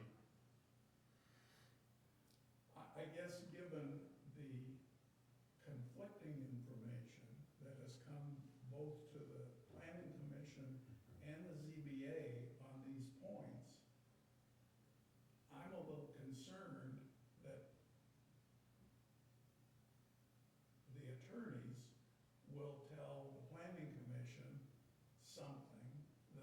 ZBA hasn't had any opportunity to look at and say, well, wait, is this as reliable as Megan's previous cases before it's acted on? Yeah, I get your point. And the fact that we don't have anything tonight, I think is more indication that our desires are not being well responded to. Maybe we should Our have a joint concerns. call with her, and that might be easier to express some of these issues, concerns, than email exchanges. Can we appoint a representative? Or a couple representatives, or is that something that we gotta follow? Who's the chairman Well, of the planning It commission? for sure ought to be the chair of the ZBA. And the chair of the planning That commission. was what I was thinking. Yes, and I think as long as there's no intent to circumvent the Open Meetings Act, plus That's we keep it to less than a quorum of each body, I don't think that should be a problem. Of course, are you planning a meeting with the zoning director or with the attorney? The attorney would be No, privileged. zoning, well, I think you're talking about meeting with the director of I don't know, Planning and I guess zoning. I'm not sure what the point of meeting with the director of planning and zoning is at this, well, the meeting with Megan would be to say, why won't the attorneys respond to you? I mean, technically, we have no formal role in changes to the zoning ordinance, right? There's no process which would require anyone to do, other than as a courtesy, I assume, when they change things that affect There's- how our body Yes, operates. what you're saying is correct. It's correct, that stands alone. But all these things we're talking about originated here. Yes. Because we found that, well, nuts, that doesn't work right. Of course, right. And that one doesn't work Right. right, and this thing over here, and there's gonna be, well, with the 3 or 4 things that have been uncovered by ZBA, planning and zoning functions have undertaken, I think you've completed it, right? You've undertaken a review of the zoning ordinance to find other things proactively that either don't seem to make sense, that maybe are different in other jurisdictions that we ought to consider.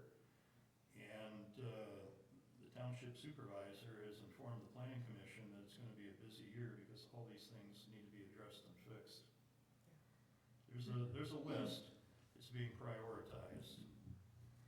And Marty, these 2 things are because of, yeah, the biggest of the few things that we found so far. but I will say with regard to the decision criteria, my understanding is that that has evolved on KSAR. I mean, my understanding was that Zach put that together at some point for us to go through because it was present and that these were the things that we had to consider in the case law, what is a practical difficulty? Yeah, and I think that had been explained to us with this more recent exchange, except Brooke went through the case law and found, Nothing on minimum, but did you find anything about reasonable amount necessary? Not even that. Really? But the only statutory guideline the only statutory guideline is in the zoning enabling ordinance, I believe it is, and it says that the township will provide, I can't remember the exact words, but there's just like 2 words there, will provide a basis for making decisions, or will provide guidance for making decisions. That was, if you wanna go back and see what the actual words is, those were in my words to In the email? Megan when I yeah, sent now out that the you mention email. that, I think Megan provided some examples of this jurisdiction says this, that one says something else. Well, that's stuff that I haven't seen, she gave that to the planning commission, Oh, not correct. ever formally Oh, gee. to the zoning board of appeals, but yeah, and Jen has provided me with copies of those things, of, here Ann Arbor does Yes. this. I guess I had not paid attention. Are you sure that it just didn't get copied to your township email that you couldn't It's access? always possible,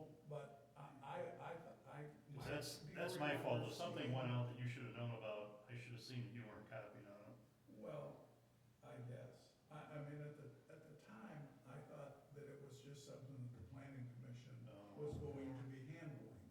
And that's okay with me, perfectly. I like other people to do stuff.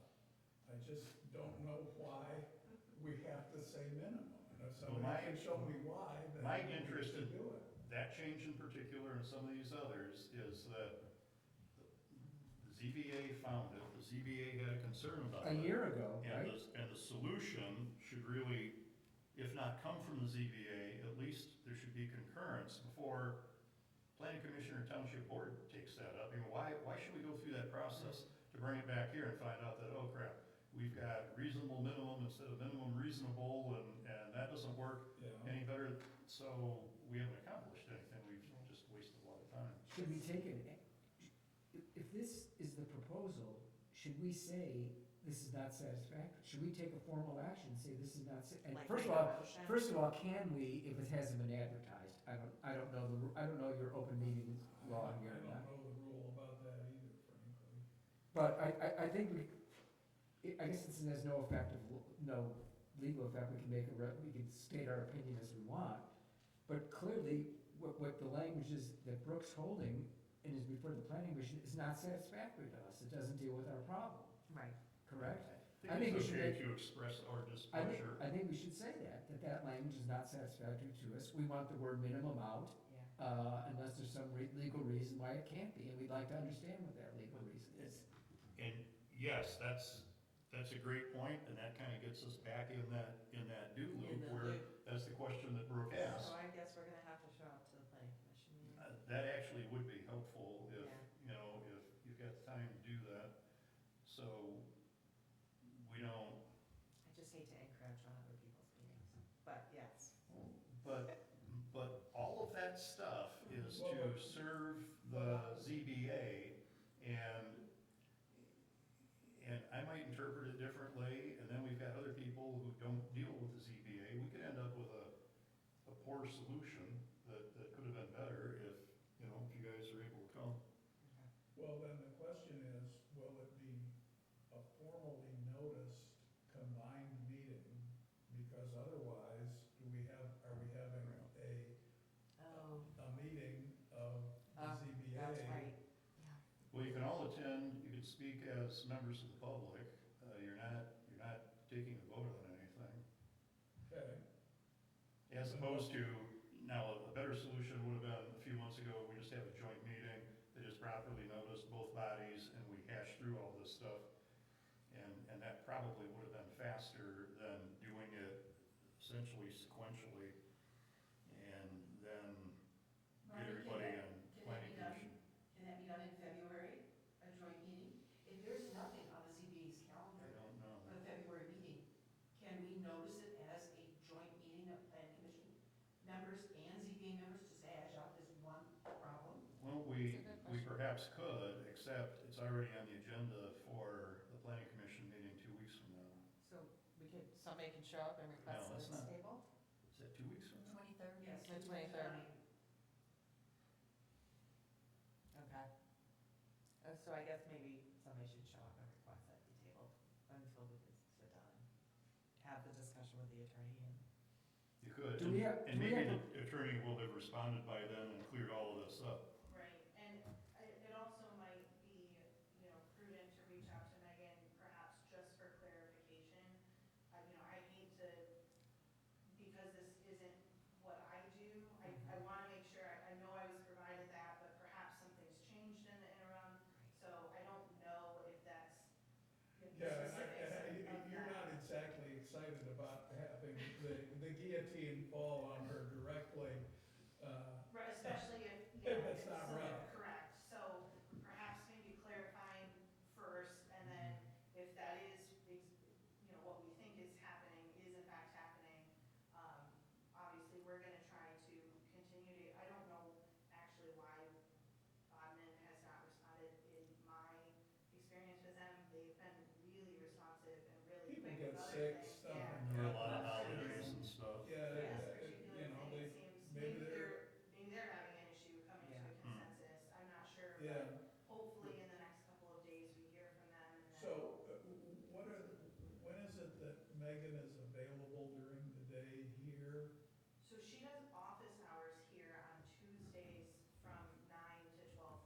missed that this week. Yes, but she is available to speak with via phone and email, all of the time remotely.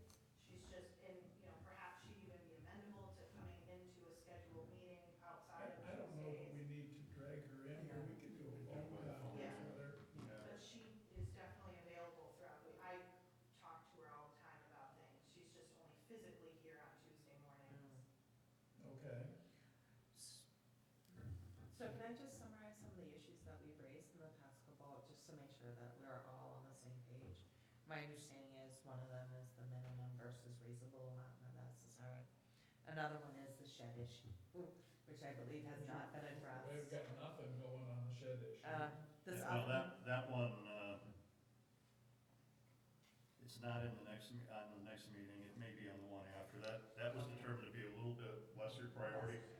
The minimum versus reasonable is top priority because that's what this group deals with every month. I think we gotta be careful, we don't wanna get in the maw of massive changes to the zoning ordinance, that they start saying, oh, we're gonna be looking at 20 different issues, we'll just consider that when we, I'm do the just 20. looking for closure from my mind There to will make be sure some that like that. I know, we're tracking these. that's what I'm worried about. Yeah. That's what I'm worried about, that's, Well, because there's another issue that I found this evening, actually, and I think Marty, you found it too. I was looking for, in 16.12, the language is used that says, and somebody please correct me if I'm wrong on this, and maybe we'll take the month to look at it. But 16.12 uses the words, total maximum building coverage, building coverage, and then we kind of go back to building coverage, but then we're saying things like lot coverage. I just want to make sure Yeah. that we're being consistent with, because it says a maximum lot building coverage in the petition, and that's not really what it is. Is it building coverage? Is it, what is it? So I just want to make sure that we're utilizing consistent terminology relative to the ordinance. I did not find a definition for lot coverage. I'd just really like to know what the reasoning was behind that, if we could ever find that out. And, I mean, it concerns me because I guess, I was on the master planning steering committee with Marty, and with the survey and everything, it seems like everybody really is concerned about, open space and land preservation, and they want to protect the rural character, and all that's in here already in terms of building and zoning, and so it just seems like there has to be a reason behind that, and I don't wanna just Like wipe shove it, off. wipe the slate clean, just for ease of, Yeah, you gotta Yes. presume it's valid for some reason, so make your mouth. It is possible that somebody intentionally put it in there, but it's also possible, perhaps more likely, that due to the way the current zoning ordinance evolved, that it was a little of this 6 years ago, and a little of this 2 years ago, and then give the consultant, shoebox full of loose pieces of paper and say, okay, here's what we've discussed all these years, you turn it into the document. And to your point, Beth, the old zoning ordinance does call it maximum lot coverage. Yeah, and then 1612 or whatever that was, that talks about building Building coverage. So was that an intentional change, or was that, I don't know, as long as it's consistent throughout the ordinance, so yeah, if y'all don't mind like divining on that, or, roasting on that for the next month, I'd appreciate it, because I just wanna make sure that we are being consistent in our language and terminology, so that if anybody ever had a question, we go back and we can say, oh no, we meant this, we said this, do we just want one word changed in the current ordinance? not for this issue. No, We I'm don't trying, need- I'm back to, Oh, I'm trying to minimum make the versus chair happy as reasonable. quickly as I possibly can. Yeah, He wields such power that I wanna make sure he stays that happy. ballot man is real scary. But, if you took the current language, you just deleted the word, minimum, not the current proposed, what's currently there. Yeah, I don't wanna say that without Yes. seeing what's currently there. Yeah, it's right here. I'm just glad we had elections at the beginning of the meeting, because Rick hasn't had much fun No. the past 2 hours. Sorry, Brad. Because if it is just one word, I think we should go on record as saying we recommend that this word be deleted from the ordinance, Well, if that's all that it is. Yeah, and that's the thing, if there is no law or case law, Right. then it seems that the zoning ordinance defines it, and for some reason it defined it differently. Right, if we could just change one word to Yeah. the language, why don't we pass a resolution saying we support a change to the zoning ordinance, deleting that word, and then we're on record as deleting that word. The All right, only let's- No, issue- it isn't just deleting the word, it is replacing the Replacing the word word. minimum with the Yeah. word reasonable. Then let's, if that does the job, then that's what we gotta say we support. Because a lawyer eventually is gonna have to, anything that goes before the township board, a lawyer's gonna have to bless. And that might be the issue that I have with that, until we hear from the township attorney, Should we be Would- making that? should we be requesting, the concept I thought was clear, now I'm not so sure. Why don't we just say that subject everybody to, why don't we just say understands subject to legal review, this is what we support. Because we really like what we've dealt with For the last. all those years 10 prior to the Yeah. Yes. current zoning ordinance. And I don't think there's anything wrong with us saying that our desire is to have, that section, Yeah. 2906 C4, read reasonable amount, the variance is the reasonable amount necessary to mitigate the practical difficulty, subject to approval by the township attorney. Right, I think we have to push the issue that we want, rather than sort of just say, leave it to others to fix it. Okay. I think if we do that, we are pushing it and making our views very well known and very clear. All right. Getting That's to, it. Yeah, I think you're right, yeah, we Yeah. provided the wording that we want, something else Exactly. can yea or nay. Exactly. Are we comfortable with the Yeah, motion? you're right. I'd like to make the motion, or Peter, actually, No. I think I might ask, What is the exact, we want to substitute the word, What is Oh, We here. really want to go back to I'll what we share had this. before, Yeah. just make a motion about what we want. Well, which is, I like We're the word thinking of what the- resolution, and you're using that word appropriately, and we should be using the right language here. So we wanna change 2906 C4 to delete the word minimum and substitute in its stead reasonable. Yes? Yes. That satisfies you? Okay.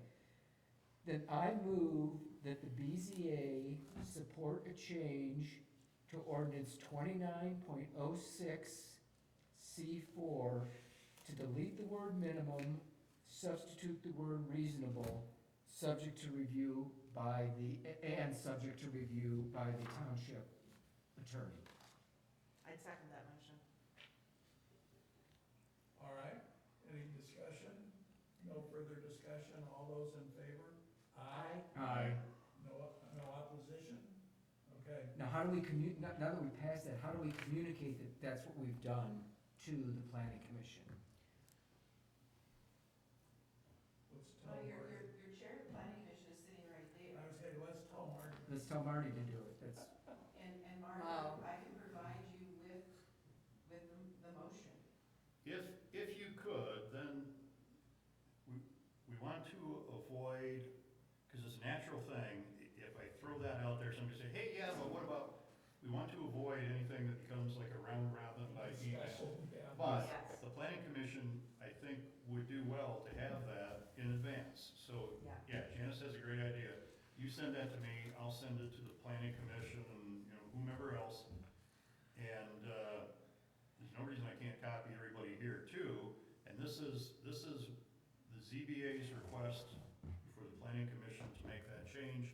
And just remind everybody that this is, the subject of our next meeting. And, discussion via email would not be appropriate. Well, doesn't it get treated like any letter? This is me trying to make another analogy, that may not work well. Doesn't it get treated though like any letter would be treated when we have a variance? It'd be like read into the record or Mhm. something. Or no? David probably would have done that, or David probably would have just, taken that, but, Okay. yeah, we might need to kind of work that through. Yeah, that's a good point. Not sure that Like, how it's do you normally operating take just like neighbor, that. how do you normally take neighbor comments? Or public comments regarding that?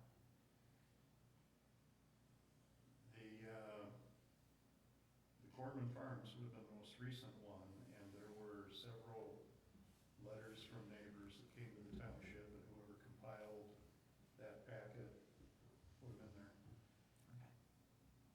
looking at you, Ashley. That's how I would treat it. Thank you, okay. I don't know, I mean, for the, just the letters coming in, Mhm, I don't know about resolutions, if it would be treated the same way, but okay. Megan is ultimately the one that would put the packets together anyway for the planning commission, so. Okay. I just want to thank Ashley for sitting here and listening to us, trying to figure this out, by the way. I appreciate it. Yeah, you haven't had any fun in the past 2 hours either. That's what I'm here for. Thank you. Abuse? Sometimes it feels like that, but mostly I enjoy it, so I'm okay. Good. All right. It's just so dissatisfying when we intellectually, I guess, know what the right thing to do is, but we're not able to do it. We do know what the right thing to do is, and we are able to do it, which is to get the township zoning ordinance changed. Okay, yeah. Or at least make an effort to do so. Right. And if the board says no, then that's the answer. There is That's that. the reality. That's certainly true. Are there any any more concerns by the members of the zoning board of appeals that we need to address this evening? No, I keep that enough. And Ashley, do you want to tell us your problems? Well, we've talked about the update to the text amendments. The only other, thing I wanted to share came up this morning in, Megan and I, we've been meeting with Karen about, in general, we're talking about professional development. And then Megan was looking at some different workshops that Matt currently has going on.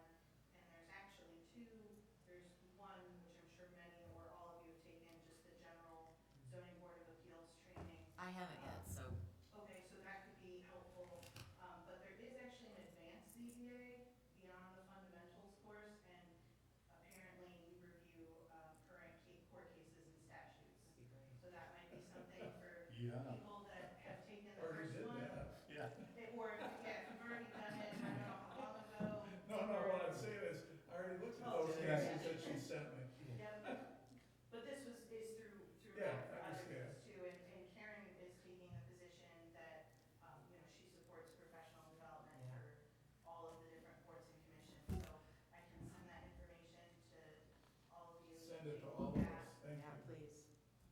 Please. That'd be wonderful. All right, anything else? Yes, ma'am. I have in my notes that back up when you approved the agenda, you wanted to talk about, and you added it to the bottom, Yes. Minutes. you wanted to talk about minutes and when they needed to be Oh, approved yes. to make it law. Yes, all right, well, let's look at the minutes. Wonder where they are. Oh, yeah, that's the other thing is yeah, change we the agenda. Buddy, come on. can, Okay, take your time, read the minutes, okay. take your time, read the I don't even minutes. know where they are. It's 8 pages, but it's really easy to scan. That's a good one, to search too. It's not. There it is. You want to see? Yeah. Okay, that's That it. one right there. Thank you.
thought I made this change when I reviewed this. Beth was not at that, I was not at the last meeting. at the last meeting, and they have a vote here with her listed. Or am I confusing my meetings here now? Yes, in E, motion by zoning appeals, yeah, the motion carried 5-0, that should be 4-0 because Beth was not here. I am not omniscient. You weren't at last meeting? I was No. not. She's sick. No, She I was was not. sick. In fact, that was a whole nother issue that I had to get dealt with. She's not in any of these votes correctly, and then under the note on the first, second, third, fourth, fifth page of the minutes, you have the motion, you have the motion carried 5-0, it's just the motion carried 4-0. You have Beth correctly as absent. Do you see where I'm reading, or do you not see where I'm reading? Oh, I'm wait a sorry, minute, wait a minute, I didn't find it. I'm sorry. Page 1, 2, 3, 4, 5. 5. At the end of the criteria, there is letter E, right? Right, the motion of. And then you say and then you say motion carried 5-0, it's only 4-0. Right, okay. You'll change it.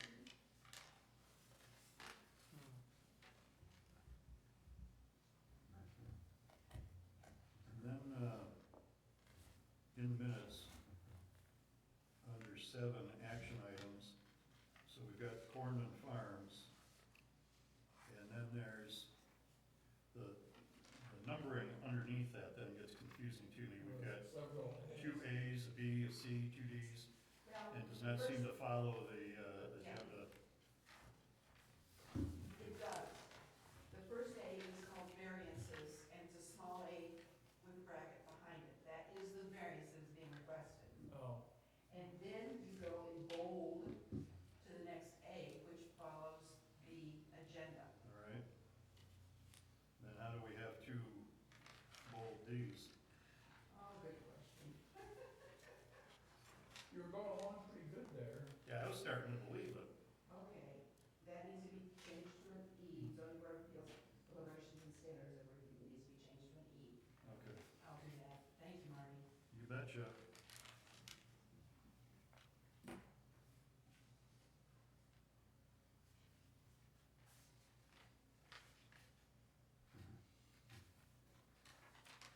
Hey, Ashley, when the packets are done and out in the tub out there, could we get an email, please, as to when that happens? Yeah. I was by here one day and they weren't there, and I didn't get by again.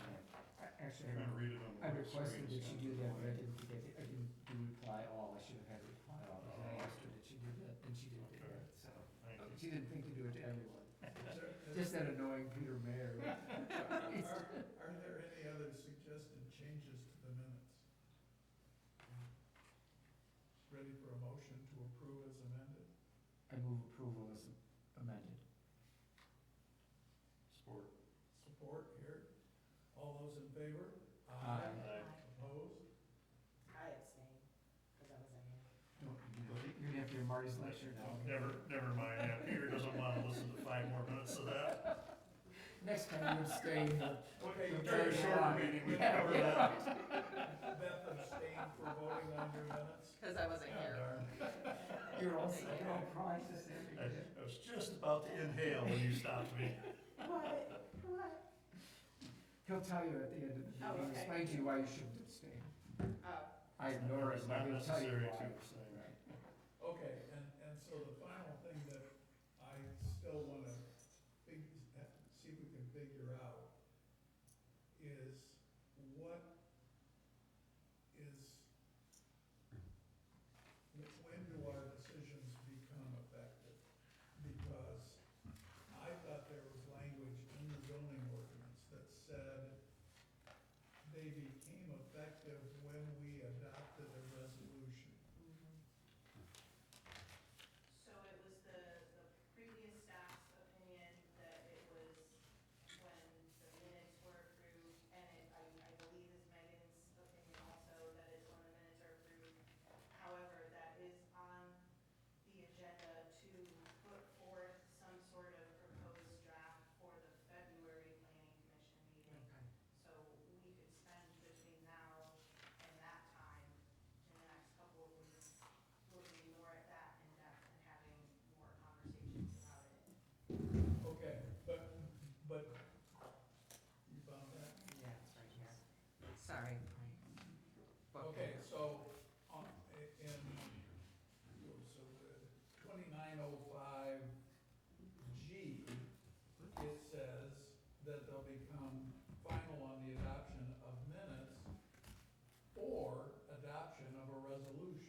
that this approval will take effect immediately, no, Keep on going, Ben, will take effect immediately,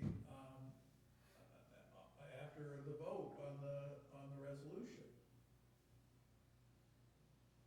So unless the zoning board of appeals finds the immediate effect of the decision is necessary for the preservation of property and personal rights and show certify on the record, my problem with what you just said was, does the adoption of the resolution read this portion out of that?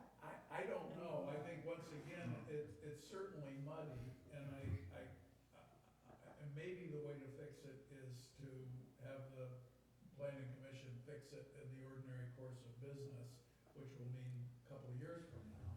But,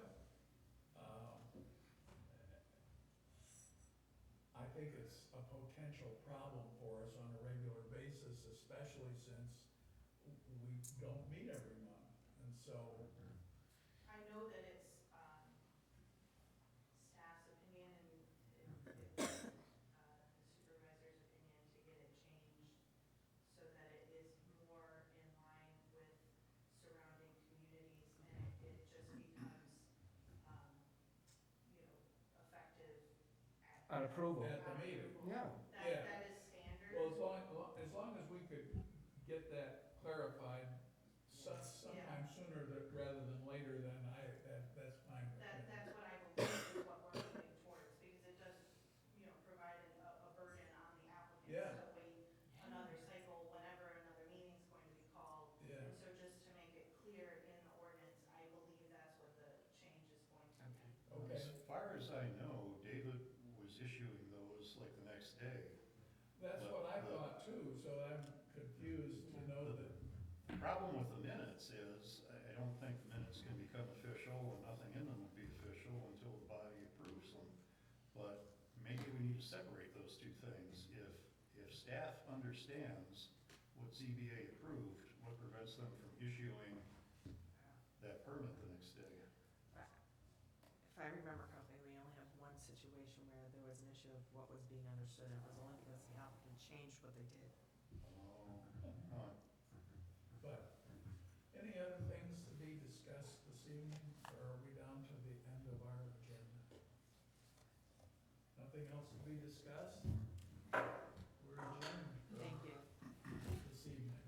And thank you again, Ashley, for. I assume we got reappointed? No one ever told me I got reappointed. Did we get reappointed? You and I were both on, weren't we? That was actually on, as Oh. one of my notes too, was to ask about when you all get elected as, positions, but then you answered my question. Yeah, the issue with that, Peter, was it was in the consent agenda,